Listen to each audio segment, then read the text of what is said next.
Good morning, everybody, and welcome to the Animal Care Wednesday webinars. Glad that you can join us today, and thanks for your patience as we got everybody into the webinar.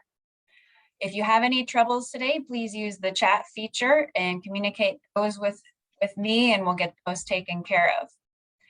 The Animal Care Wednesday webinars is a collaboration between multiple state university extension and 4-H professionals in South Dakota State University Extension, Iowa State University Extension and Outreach, University of Missouri Extension, as well as the UNL Extension.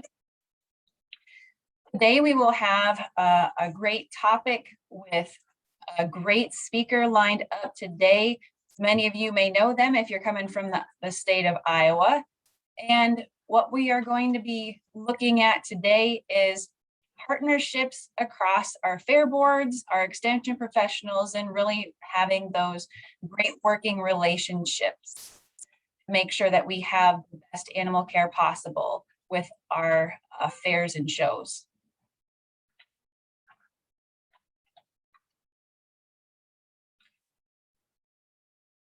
All right, looks like we've got everybody in. I am going to turn it over to Joe Yedlik. Joe Yedlik is a retired Jones County Extension County Director with Iowa State University Extension and Outreach. And he's going to share a little bit about himself and his experiences. And hopefully we can all learn a little bit about how we can better communicate, how we can better form our partnerships and working relationships. With that, I'll turn it over to you, Joe. Thank you. It's great to be with you. I have a lot of fond memories of working with extension folks, and I still do quite a bit. Thank you for the invitation. After completing my professional career and now I'm retired, it still doesn't seem like it's let up a lot with what I do with fairs. And this is definitely one of my favorite topics to talk about is fairs. I consider myself a self-proclaimed fairaholic. And with all the years that I've been involved, I was born and raised on a dairy farm in eastern Iowa and learned about county fairs at a very, very young age with showing livestock and experiences of my father when he did. And so I continued that love of the county fair as I went into my professional careers. I was a high school ag teacher for 24 years, so I was really deep into the blue and gold and working with fairs continuously, helping those FFA members. And then I switched careers and became a county extension director. At that time, then I changed over to the green and white and started working with the 4-H'ers and the county fair. And that was here at the Great Jones County Fair in eastern Iowa.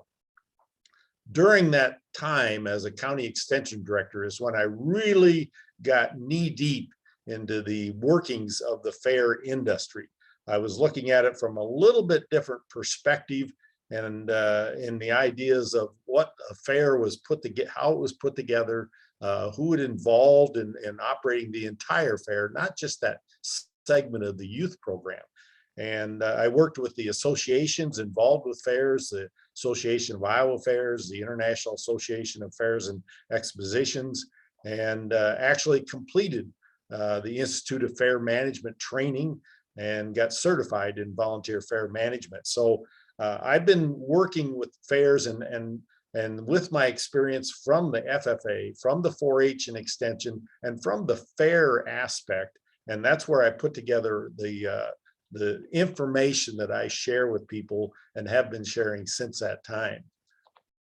I think if I were to talk about county fairs, it's not hard to look at the perspective of what is a county fair. Such a unique and amazing phenomena that's really an important part of our rural American heritage. And I think if I were to talk about this, I could talk about it for quite a while, and I have, but I'm really intense when I get to talking about fairs and how to make fairs better. If you look at fairs themselves as an individual identity, no two are alike. And some people try and use that as an excuse of why they're having problems. My fair's different than your fair. Well, in reality, there you can use that excuse a lot of ways, but the idea is that there's still the components of how to make a fair work that you can use no matter what your fair is like. And so we can take those components, that things that we're going to be talking about today, and apply them to whether it's a small fair, a local achievement show, or up to one of the largest fairs, county fairs, or even beyond if you get into the regional or state fairs. But we're going to concentrate more on the county fair. That's where most of my experience has been. And how do you put that fair component together and work with the people that are involved with the fairs from all aspects? And that's where some of the problems come in. So we need to look at it no matter what the size of the budget or what the size of the operation land-wise, and how to use the components that make a better fair. Like I said, I've put my entire professional career and based that on agriculture, and based that on actually positive youth development, working with the 4-H and the FFA. And so you have to look at the whole issue of how to make a fair succeed. And you have to look at all the sides and components. And when I got into extension work, I started meeting with people from across the state and talking about these fairs. And I found out that this is where I started to realize that not all fair people get along. And you can have sometimes there were battles between the youth segment and the fair management segment, the fair board, if you will. And there just was some lacking in harmony. And that's when I started to realize that maybe there are some things that could be done to make that better. Some fairs are just great. They work together, and I like to think of the Great Jones County Fair as a living example of that the work between the extension and the FFA and the fair management is a very positive action, and there's a lot of harmony there. It's based a lot of times on personalities and the people, but I think if you look beyond that, it can be adapted to a lot of different locations. And I think that's where I started to use that develop that campaign of, partnerships, teamwork, and how do you work together and get along. If we have a starting point, I think I would probably say that it starts with a couple of simple questions. I like to ask people, who owns the fair? If you were to stop and think about it, who owns the fair? And a simple answer, the fair board or the fair association owns that fair. Well, who owns the 4-H segment or the FFA segment, that youth segment? Usually you'd have to answer that's owned by the 4-H or the FFA. So those simple questions, and then if you went a step beyond that, like who owns the livestock committee or who owns the entertainment committee, you could start breaking that down into pieces. But the idea is that you have to realize there are different partners here, and there are some different control systems that tie that fair together. If they don't work together, you've got some problems and you've got some friction. In Iowa, an example of some of the history that took place back in 2008, there was an Iowa Extension Task Force put together. I was active in Extension at that time. That task force was put together to develop some type of a memorandum of understanding that they were going to use with the Extension 4-H and the fairs. The dilemma and the problem that came out of that was they put that template together, and then they simply distributed that across the state and basically told the fairs, here, fill this out and sign it. Without any lead in to the fair boards, they were kind of blindsided, and a lot of them rebelled on that. And it took us until about 2017 before we actually settled down and started smoothing over some of that friction and said, maybe we should recall that a partnership agreement and refocus on how that's put together. And we've made a lot of headway once that was discovered, that it does have to be a partnership, not a one-way street. It has to come from all directions, and you have to sit down together and work on it. And so that's probably a big factor. And I'm going to reference that later on, and we'll actually give you a website link to find that.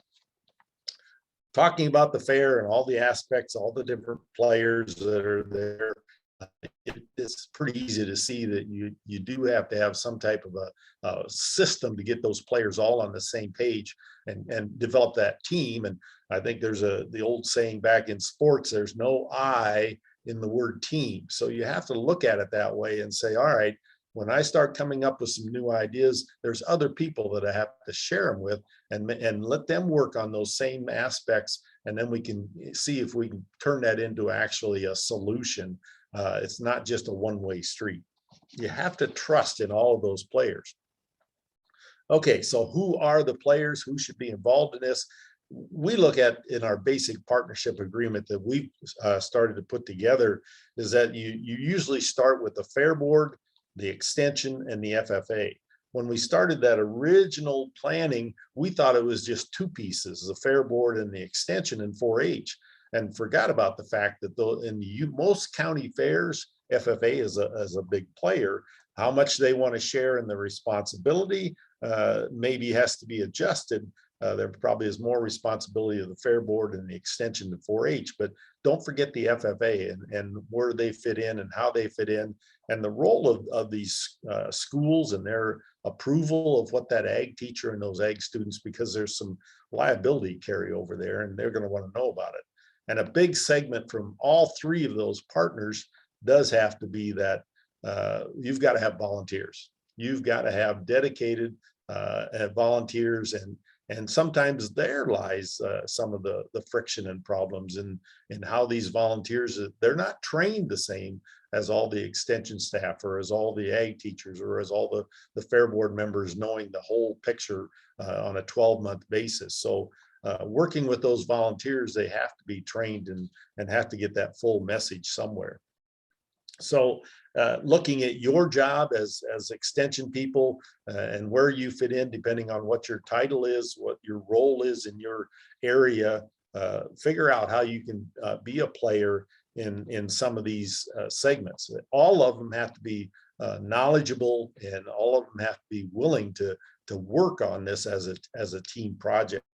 And there does have to be some flexibility to make that work.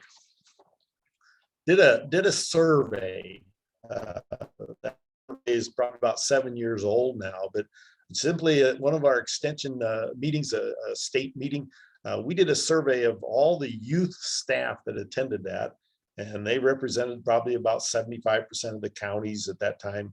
And we found out that only 26% of them were familiar with the Iowa code and the regulations with how to run a county fair.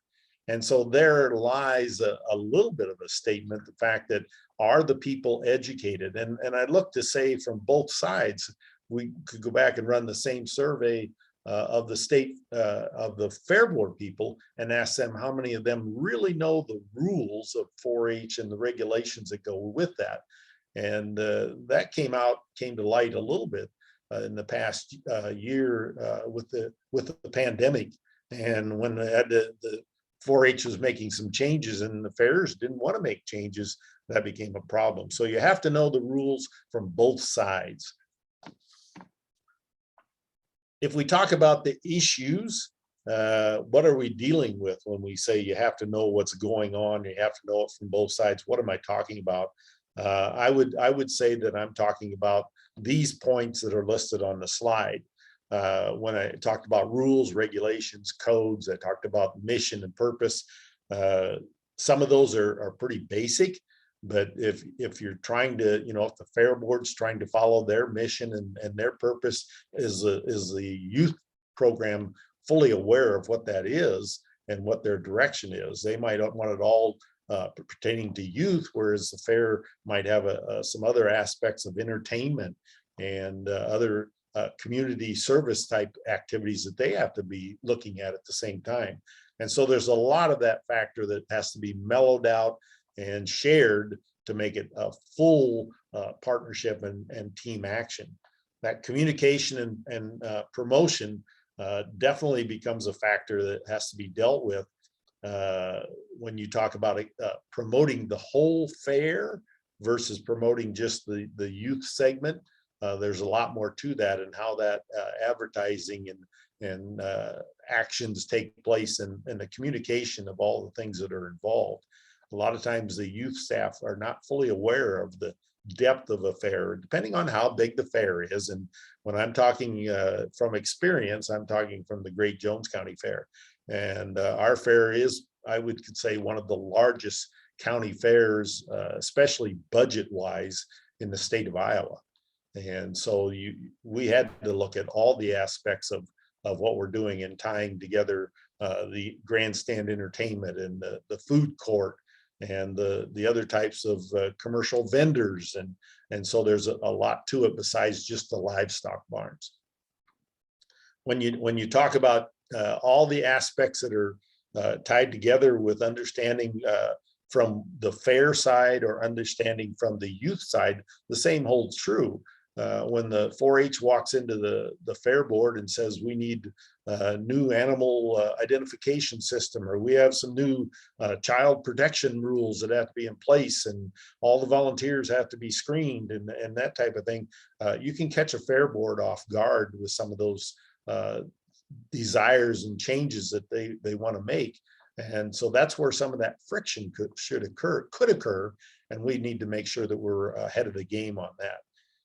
When you talk about the depth of the budget of a fair, or you talk about the entire public safety, or you talk about emergency management for a whole fair, when you're talking 30,000 people in the gates on a given day, that's a little bigger than what's taking place down in the barns or in the static exhibit area. So we have to share on all of those aspects, and we have to be a team player to make that partnership work.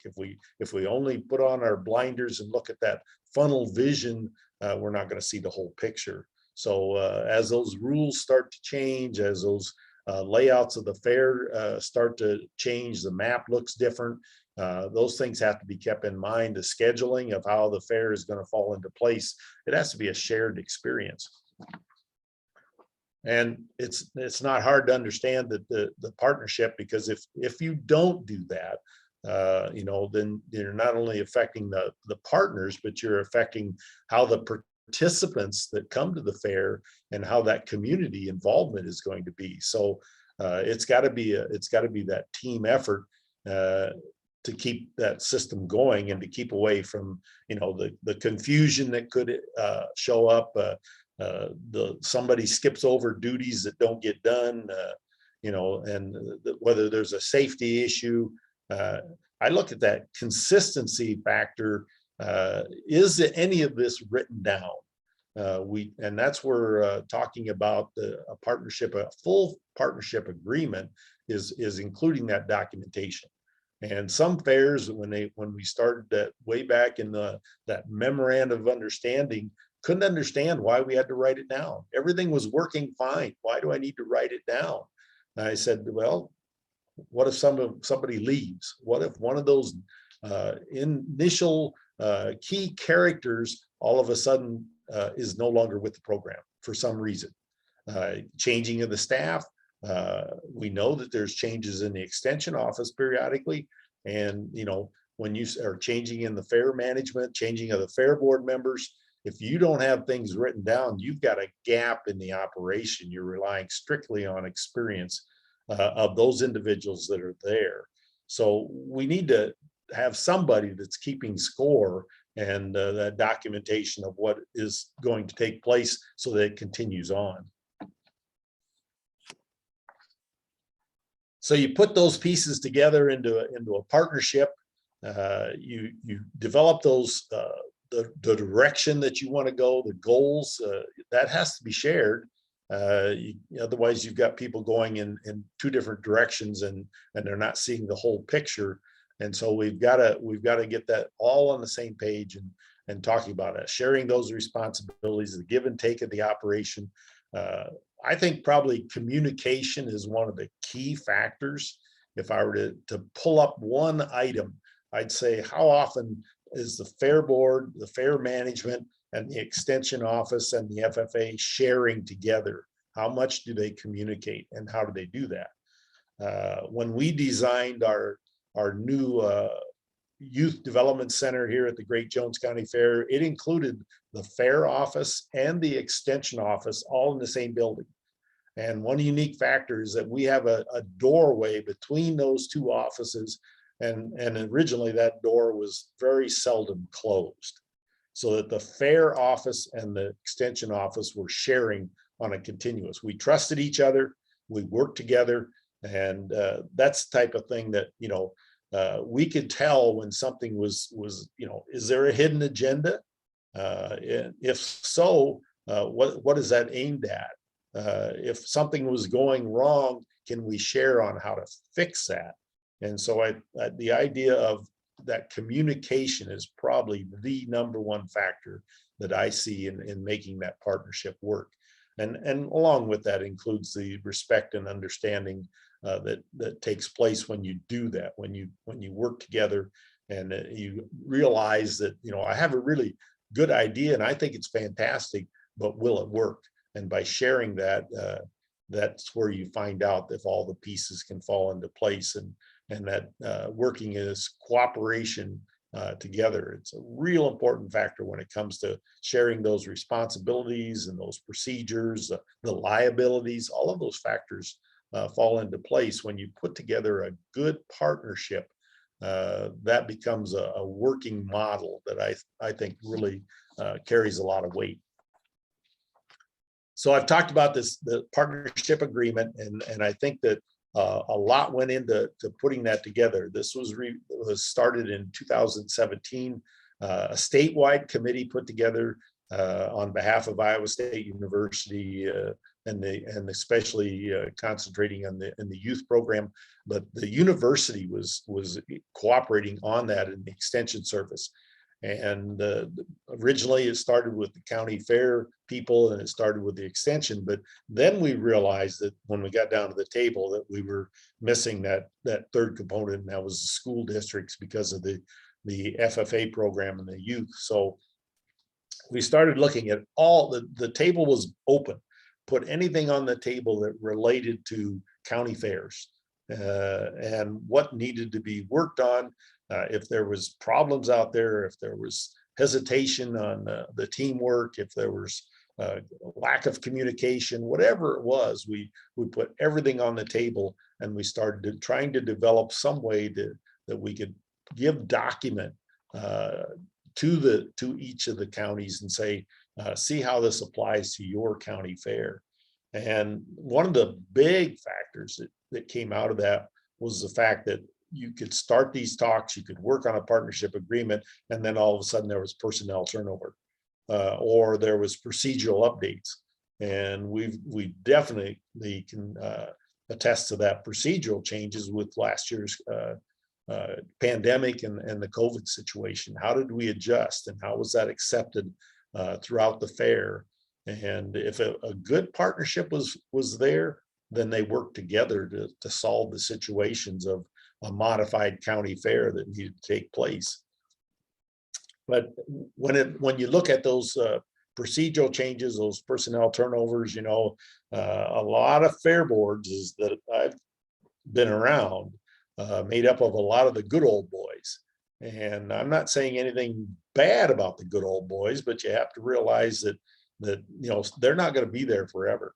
And so when you start seeing that change and new extension staff or whatever, will they come in with the same experiences and the same knowledge and the same fair background that you've had in the past? Or will this be a time when you start to make some changes? And so be ready for those types of things.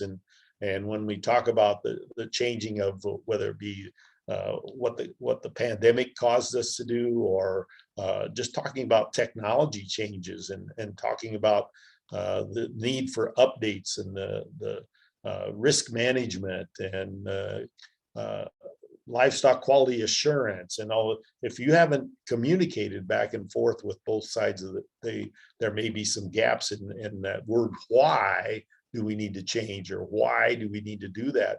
Definitely could come up. And so we've got to be ready for that. And you do that by having that good teamwork and that good platform established and good working relationships, and that information coming from both sides. You're waiting to hear from those partners as to what are the needs that might be out there. So when you come down to it and you talk about putting together this partnership, there's those words coming back at us: communication and cooperation. And you can get there different ways. You don't, I'm not saying that you take the template and it's a platform that you follow word for word, but it gives you a lot of choices and a lot of information to pool in there and to help with that training of each other, coming from both sides. I think sometimes the fair board at their meetings or their conventions may spend time talking about county fairs, and the extension people aren't there. And likewise, you have meetings on the extension level, and they talk about those darn county fair people, and they're not there. So how do you share in that training and close that communication gap? It might be the fact that you share in some of those educational times, and why couldn't some of the extension people be invited to the fair convention? And in our case, they are, because they're probably attending fair board meetings, and maybe they're even voting members on the fair board. Then they would have a part. And I think sometimes you see it from a different angle. I know that I spent all my time in extension answering questions from both sides. I'd have people from fair boards saying, how do these extension people do it? And I'd have people in the extension meetings asking about, well, how do these fair boards work and how do they do that? It's not that way in our county. And so you'd start to mellow out and start to share in some of these aspects of putting this fair partnership together. But it comes down to that, so you have training, you have communication, then you'll develop that cooperation. You can see on this particular slide, you have that the extension website. This is from Iowa State, and this was developed. It does at the end say MOU, but it's really referring to the Fair Partnership Agreement, and that was the new updated. And this is will give you all the information of how that partnership committee worked, the information that they put together. The template is there. If somebody wanted to pull down the Iowa Fair Partnership Agreement, they could take that right to their local county fair and say, here's some information that might help us develop our partnership. And so that's available. It has a lot of information on categories and topics that need to be talked about. It has even a checklist of tasks that you might consider, but it's not in stone. It's simply a platform to start with. It's a template to use, and then you modify it. You make it fit your particular situation. But I think it's a wealth of information, and that committee is still in place and still working to continuously update that information to help fairs get together, because it's such a big chunk of that youth experience, and a big chunk of time commitment by both the fair board staff, the extension people, and the FFA. So to me, when it's such a big part of that work, and especially for those youth, because that's what we said, it's for the kids. So with that, I might have stirred up some questions, and I'd be more than happy to respond to the best of my ability. Thank you for that, Joe. For those that have questions, feel free to start typing those into the chat box now. I'm going to kick off with a question as people begin to type theirs into the chat. You mentioned bringing up new concerns or potentially suggestions from new staff. What might you recommend of how somebody should communicate or bring up those types of concerns or needs in these fair board situations, specifically from the extension perspective? Well, I think it's they're definitely would be way anytime new information comes down, that once you've started that communication and you know, the fair should be expecting that there will be changes in the youth program continuously. That's what I remember and experienced during my time, is that there was something new all the time, whether it was new ear tags or whether it was new quality assurance programs, whether, you know, those types of things come down all the time. Just keep that chain of communication open with that fair board so that they expect to see those things. Will those good old boys agree with it all the time? No, but in some regards, some of those aspects, they have no choice, because the 4-H is controlled by the extension service. And so they don't have a choice. They've got to be working towards those changes, whether there's a time factor or whatever. And that's the same with the fair board going the other way, is that if there's changes coming down in the way they handle their budget or the funding program, or in the way that they're handling their entertainment or whatever, does that affect it? Probably could affect in the way of scheduling or something. So they have to keep those, you know, if all of a sudden you hit them between the eyes saying we're changing, flip-flopping the schedule of the fair, that's pretty drastic for the youth to accept that, and you need to work together on those types of things. So I think keeping that open communication, and they'll expect to see those changes. What types of communication have you seen work best with extension professionals and fair boards and those FFA members? And what types of communication would you say are less effective in your experiences? That's going to depend a little bit on how the parties are set up. I can see fair boards, some of the good old boys might have a little bit of problem even using email. And so the communicating in that regards, that needs to be worked on. Know your system, know your program ahead of time. But I think the idea of, are you a player in that fair board operation? Do you have anybody in attendance to fair board meetings?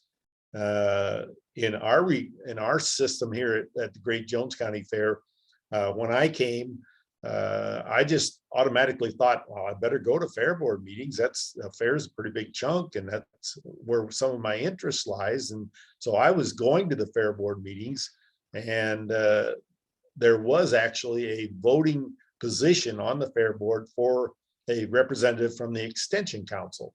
And so there was actually then 2 of us at the fair board on a regular basis. And it wasn't long before the fair board actually said, well, as long as you're going to be coming anyway, why don't we just make 2 of you voting members on the fair board? So we expanded our communication that way. But I think that personal, all the parties better know who each other is, and so that they can communicate it on a regular basis. And I don't care if that's, I think it has to be personal at some time. You have to walk through the doorway and be a recognizable face in that office on both sides. And sometimes that isn't always welcome. I from some of the war stories that I've heard across the state and in some of those areas where, you know, they don't get along, that's a barrier that probably needs to be broken. Our last couple of Animal Care Wednesday webinars have focused on the side of animal exhibits and livestock shows, and specifically on animal extremist activities that have started to happen at fairs and livestock exhibits. Can you share any experiences of how strong partnerships or lack of partnerships have impacted how fairs maybe respond to animal related risks and incidents?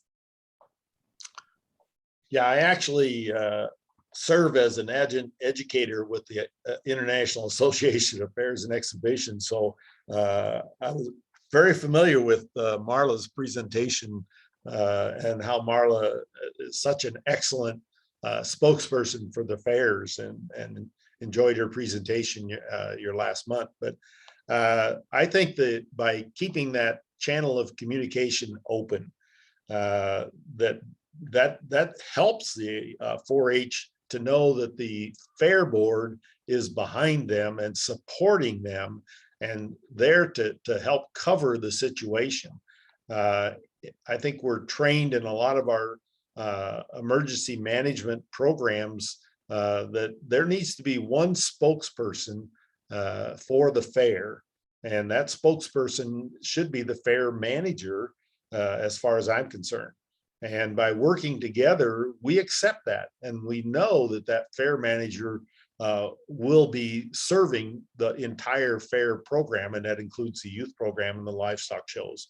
And if you think you can go it alone and not use that, I think you're breaking down the team right from the start. And so, yeah, if there's an animal activist situation or an extremist or some dilemma, we would go directly to the fair management and seek their support and their help in that situation. And our staff and our volunteers and our youth should be aware of that they do not have to go it alone. They get the spokesperson for that fair to take that over.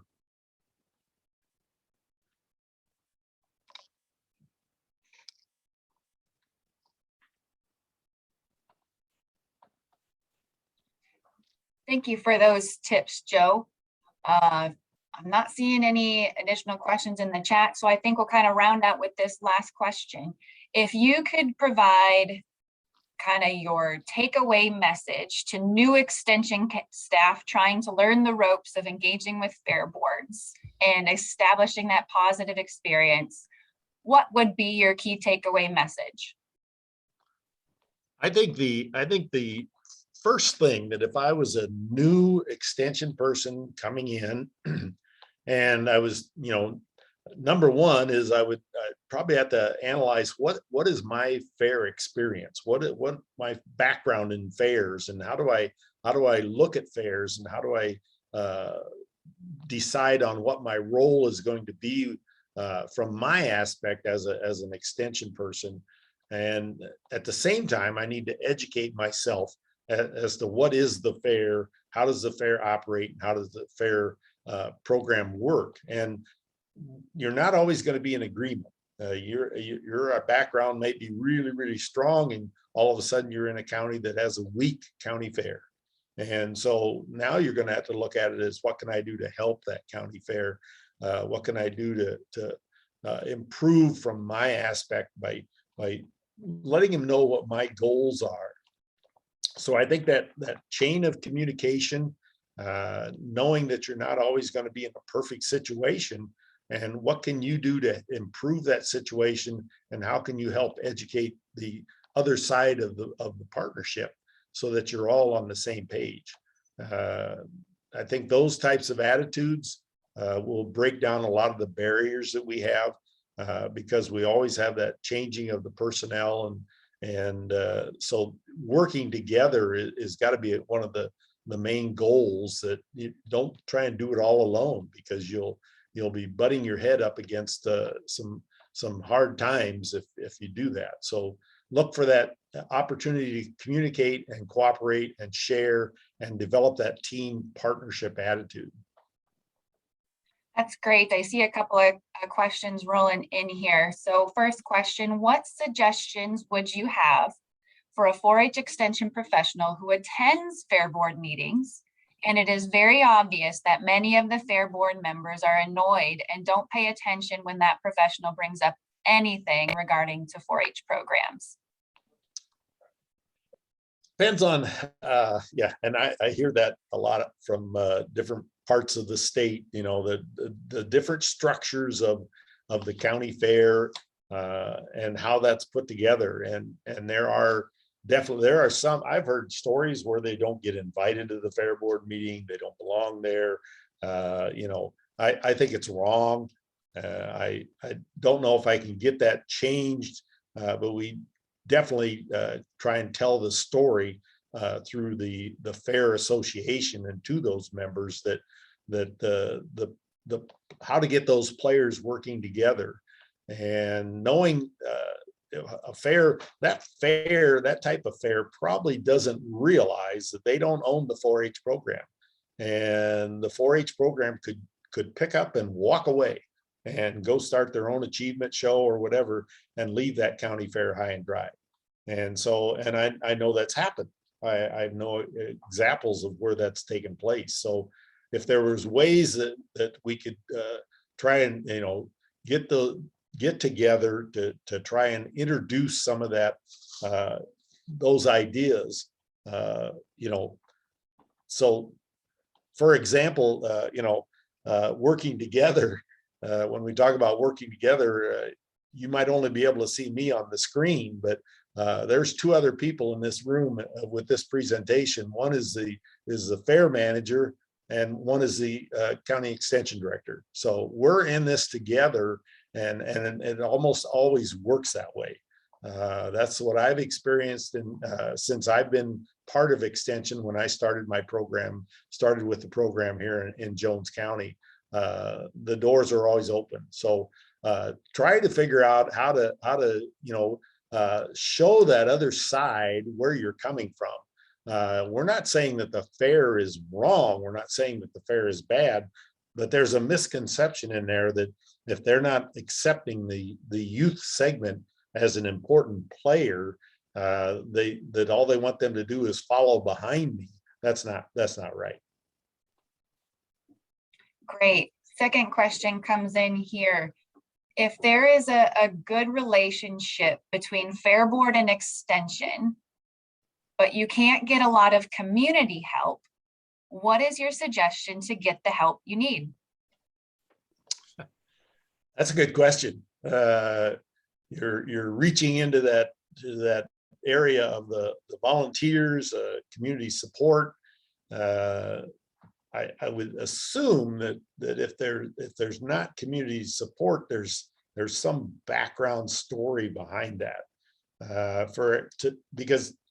To me to think of a 4-H program operating without community support, that seems like something was missing there, that they're not getting the volunteers they needed. Is that a personnel problem? Is that an attitude problem? Is there some history behind that? The same with the county fair. If the community doesn't like that county fair, and there's always going to be people. I know we have people up and down the streets in the town that hate it when we shoot off fireworks at the county fair. And that's their attitude, is that they don't like the county fair because of those fireworks. And so other people might not like the county fair because it's too much traffic in town. It changes what I can do. I can't walk my dog as easily because there's too many cars. So there's people that are always going to be that way. But I think that some type of a promo campaign, some type of a refocusing of that community's attention to the good aspects of that good heritage that we have of the county fair, and maybe it's something that the county fair is doing that they need to look at and say, maybe we need to refocus and change our attention to make it more community friendly. But it seems to me there'd be something in there that would have some history. Along those lines there, Joe, when is it appropriate to essentially open up those meetings and encourage participation, or inquire to find out if there's issues, or bring in somebody from the university or the 4-H office to help address some of those things if you're just not making traction? I think anytime is appropriate. Maybe it's especially now, in most cases, might be a time to think about that if you're looking at the success of or the lack of success of last year's fair. Are you doing any type of evaluation of the fair, summary of what took place, getting your committees to turn in follow-up reports or whatever, and then sharing that information from both directions, whether it's summarizing and follow-up by the fair, or whether it's follow-up by the youth programs. Now, to me, seems like a good time that it's, hey, we looked at the fair, we evaluated the fair, and we see that maybe there's some questions here. Can we talk about it? And just simply open those channels of communication in that regard, so that it's a user-friendly situation. I think it's appropriate anytime, but I think now is a real good time as you're looking at evaluation, and you've got basically a short 12 months to get ready for next year. Great. How do you suggest to get the good old boys to be more open-minded when it comes to trying new things to build the fair? And I think this speaks a lot to just across extension programming. How do we create that value to somebody to see your perspective? That's a good question. Good question. Changing the attitude of the good old boys probably is going to take some education. I'm not saying all the good old boys are bad. I'm just saying that the methodology that is used by some of the good old boys are some of the hardest workers you've got, and they've been doing that work forever, and so they think that that's the only way it can be done. And I think if we recognize how they're viewing the situation, can we help them view it a little bit differently? And I think a lot of them can be have their eyes opened up to the fact that we have to make some changes. We have to do some things differently. We have to keep up with the times, whether it's technology, whether it's facilities, safety purposes become a factor, risk management becomes a factor. Sometimes they're not thinking about that because they've done it that way all their life, all their career.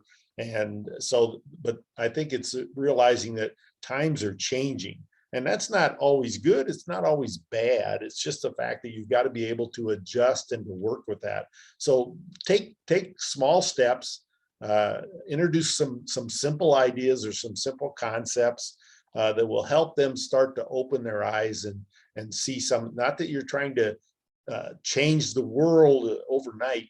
You're not doing that, but get them to start looking at some of those things from a different perspective. I've seen that done here at our local fair. And I think when you start to look at it that way, they'll realize and they'll make some of those changes that need to be done. You touched on something that I've seen happen a lot in both fair and non-fair organizations, and that is the hardest workers are maybe those older generations, and then younger generations maybe are finding themselves stretched between work-life balance and trying to balance all the duties that life asks them. What do you recommend to the good old boys to help people transition from the younger generations to step up to these roles, to get confident in that, and to feel like they can set aside some time to participate, to be more active members? Yeah, there's so many things taking place out there in the world today. They spread their time, and so so many things they can do, and they can go places faster and all that. I think one thing that comes to mind is for the fair board situation is that how about focusing on something like a junior fair board? Start to recognize these young people that are the real active and the go-getters in the youth programs, and see if they would whether it's a shadowing effect, following, or let them slide into some of the easier things that are involving with taking place. Give them a little responsibility, but I think starting these young people aware of what it takes to run a fair, because we talk about the extension staff and the fair board members and their operation and getting the job done, but a lot of the public doesn't realize what it takes to do that fair.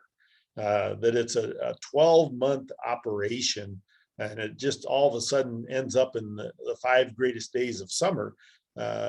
We think the public could easily say, well, you just did that, and we just had 5 great days and it's over, and now you've got there's nothing else to be done. It's a 12-month process. And so what can we do to spread that out, to spread that knowledge? And we're not trying to do it with the idea of scaring them. We're trying to do that with the idea of that we do need some help. And so what can we do to help get these young people educated to the aspect of knowing that there's a place for them, they can become a part of it. And so, yeah, it's competing with their whether it's competing with their sports, whether it's competing with their church activities, whether it's another item to put into the realm of what do I have to get done and what can I do. So I think education starts first, and exposure to the system and the program and how you do it at your county fair, and see if he can ease into working some of those young people into some of that responsibility. Great. I'll wrap up with this question, tying it back to the livestock and animal side of fairs and shows. What is your takeaway message to these partnerships to ensure that we have effectively mitigated the risks and provide a very positive view of livestock at our fairs and shows? And we've taken into consideration all those welfare considerations, the general health or disease concerns. What is that takeaway message to ensure these partnerships take into account our livestock and the view of agriculture at these fairs and shows? Wow. I think if you continue to express and explain and demonstrate a positive attitude towards livestock management, and I think our quality assurance type programs in educating the youth is a good step in that direction. But then making those youth able to explain to other people that same aspect of, these animals and how they're raised and how they're cared for the right way. I think that needs to be a big segment of the program, of the youth training program, and then sharing that with the fair board so that they understand what needs to be done to make this a safe operation for those animals and for those youth. I think explaining that all the way through, whether it be emergency management, other committee activities, all aspects of that needs to be expressed so that they understand that we're doing that these youth are raising these animals, and sometimes it's adults if you have open class shows, that they're doing everything they can, and the fair at the same time needs to express to those people that they're watching that, and that they will require that there's adequate facilities, and that they expect the exhibitors to take and use that to the best of their ability to make it a safe place. Because if you've got audience out there and you've got the people coming to the fair, you want to make sure that they're exposed to a good situation, whether that's how you handle manure or whether it's how you move the animals. All of those things need to be done so that it's user-friendly for the audience and user-friendly for the exhibitors. And so I think it's real important that the youth, the extension and the fair boards work together on being aware of what's being done in that regard. Thank you. I really appreciate that summary. I think you hit on a lot of great points. On behalf of our Animal Care Wednesday webinar team, thank you so much, Joe, for joining us today. And just reminding everybody of our upcoming schedule to wrap out the 2021 Animal Care Wednesday webinar schedule. We look forward to seeing you in December, which we have our special series coming up focused on applying ergonomics to animal handling and safety. So hopefully you're able to join us for that at 11 o'clock Central on December 1st. I do see one last comment coming in the chat. Our problem is the public not respecting our 4-H members' animals when they have asked them to not touch them, to not feed them. And that's another great component of those challenges that arise once we get fluffy critters that people want to pet. So thank you for sharing that comment. And hopefully those are the open conversations that we can have across all of our partners with our fairs and shows to ensure our livestock well-being at these public events. So thank you for that. And we look forward to seeing you on December 1st, 11 o'clock Central Time.